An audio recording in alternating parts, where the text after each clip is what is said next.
5坪不到的工作室，没有冷气，没有高档硬体设备，有的只是一台老旧的裁缝机，陪着刘秋晴度过每一天。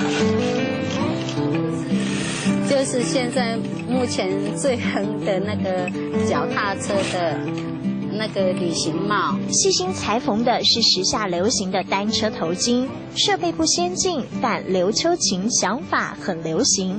人生啊，本来我30岁啦，穿起来拢变50岁啦，所以变成说年轻人都比较不接受，会再去设计创新。任何东西啦，人看久了都会腻，你不创新的话，绝对这客家文化都发扬不出来。不希望看到客家文化逐渐消失，刘秋晴打开自己的创意点子，身上穿的是自己设计的客家服装，工作室里摆的也都是和客家花布有关的作品。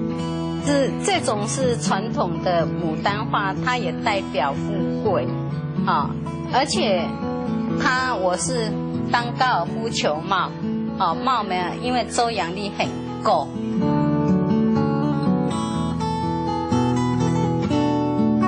年轻人眼里的怂怂花布，在刘秋晴心里是怀旧，也是机会。新概念注入活水，客家花布获得窝心回响。就有一个男孩子，我7种颜色7顶全部买，包括大红、橘红、粉红，他都买，超帅的。头巾帽、拼布包，只要想得到的装饰品，刘秋晴通通都有办法。细致手工配上细腻巧思，客家精神先活了起来。我们那个客家服剩下的一些布料，再给它应用树叶的叶子的形状，一朵一朵拼上去，然后再利用客家花布去剪这个小朵的油桐花。对客家花布的热情，刘秋晴要传下去，教学生，现在带动屏东年轻人一股客家热。针穿过去，剪头，剪那个针头那里。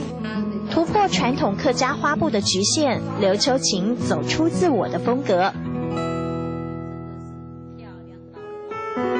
头巾帽、拼布包，客家花样耀眼夺目。